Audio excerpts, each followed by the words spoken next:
Cabinet సమావేశం ఇవాళ జరగనుంది. సీఎం చంద్రబాబు అధ్యక్షతన జరుగుతున్న ఈ సమావేశంలో పలు కీలక అంశాలపై చర్చించనున్నారు.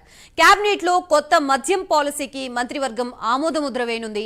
వచ్చే నెల 1వ తేదీ నుంచి రాష్ట్రంలో కొత్త ఎక్సైజ్ పాలసీ అమలుపై చర్చించనున్నట్లుగా తెలుస్తోంది. ఆపరేషన్ బుడమేరు, వరద నష్టంపై కేంద్ర సహాయంపైన కేబినెట్ లో చర్చించనున్నారు. 100 రోజుల కూటమి ప్రభుత్వ పాలనలో మంత్రుల గ్రాఫ్ ని సమావేశంలో చంద్రబాబు అందించనున్నారు. అయితే జనసేన మంత్రుల గ్రాఫ్ ని మాత్రం పవన్ కి ఇవ్వనున్నారు చంద్రబాబు.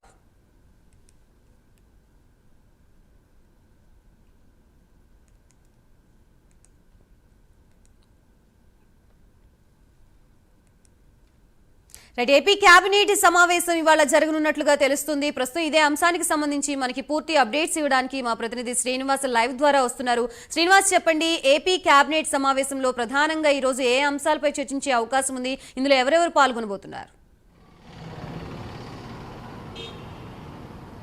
Good morning Gayatri. మరి కాసేపట్లో అంటే 11 గంటల ప్రాంతంలో కూడా ఆంధ్రప్రదేశ్ రాష్ట్ర కేబినెట్ భేటీ జరగనుంది. ముఖ్యమంత్రి చంద్రబాబు నాయుడు అధ్యక్షతన కూడా మంత్రివర్గ సమావేశం కొనసాగనుంది. అయితే రాష్ట్ర మంత్రులతో పాటు అలాగే ప్రిన్సిపల్ సెక్రటరీలు కూడా ఈ కేబినెట్ భేటీలో పాల్గొనే అవకాశం ఉంటుంది. ప్రధానంగా చూసుకుంటే కేబినెట్ భేటీలో కూడా పలు అంశాలపైన కూడా చర్చించే అవకాశం ఉంటుంది.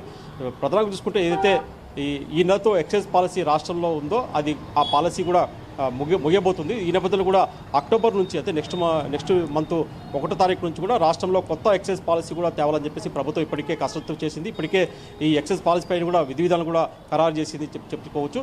అయితే ఇప్పటికే ఏదైతే ఎక్సైజ్ పాలసీ పైన మంత్రివర్గ ఉపసంఘం ఉందో ఆ ఉపసంఘం కూడా తెలంగాణతో పాటు కర్ణాటక రాష్ట్రంతో పాటు ఇతర కొన్ని ప్రాంతాల్లో కూడా పర్యటించింది. ఎక్సైజ్ పాలసీ ఎలా ఉండాలా, ఎలాంటి పాలసీ ఉంటే బాగుంటుందని చెప్పేసి కూడా ప్రభుత్వం ఇప్పటికే నిర్ణయానికి వచ్చింది.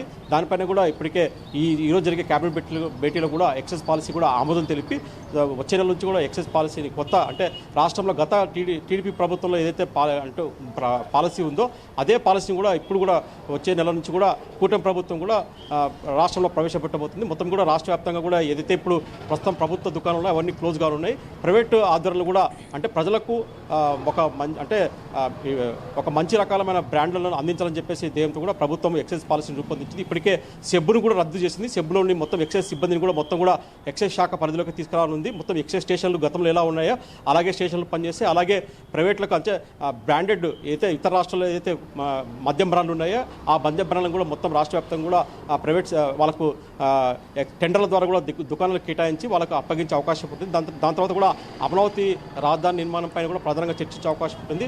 అమరావతి నిర్మాణం గతం వదలని నేపథ్యంలో కొద్దిగా పనులు నెమ్మదిగా కొనసాగుతున్నాయి. ఈ నేపథ్యంలో కూడా అమరావతి నిర్మాణానికి ఇలాంటి ఇప్పటికే ఐఐటి నివేదిక కూడా ఇచ్చింది. అక్కడ నిర్మాణాలకి ఇలాంటి డోకా లేదు, అక్కడ నిర్మాణం కొనసాగించవచ్చు చెప్పి కూడా హైదరాబాద్, చెన్నై ఐఐటి నిపుణులు కూడా ఒక నివేదిక ఇచ్చారు.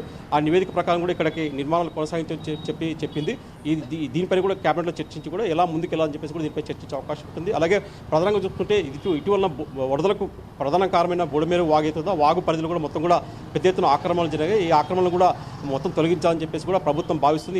ఇందులో భాగంగా కూడా ఆపరేషన్ బుడమేరును కూడా చేపట్టాలని చెప్పేసి కూడా ప్రభుత్వం భావిస్తుంది. దీన్ని కూడా ఈరోజు కేబినెట్లో భేటీలో చర్చించి బుడమేరు ఆపరేషన్ ఎలా ఉండాలా, ఎలాంటి విధి విధానాలు ఖరారు చేసి దాని మీద చర్చించే అవకాశం ఉంటుంది. దాని తర్వాత కూడా బుడమేరు ఆపరేషన్ కూడా చర్చించి దానిపైన ఒక అమెండ్మెంట్ కూడా తెచ్చించే అవకాశం ఉంటుంది. దాని మీద చర్చించి ఒక నిర్ణయం తీసుకునే అవకాశం ఉంటుంది. దాంతోపాటు కూడా మిగతా అంశాలు అయితే ఏదైతే ఉందో రేపు రైట్. Thank you Srinu.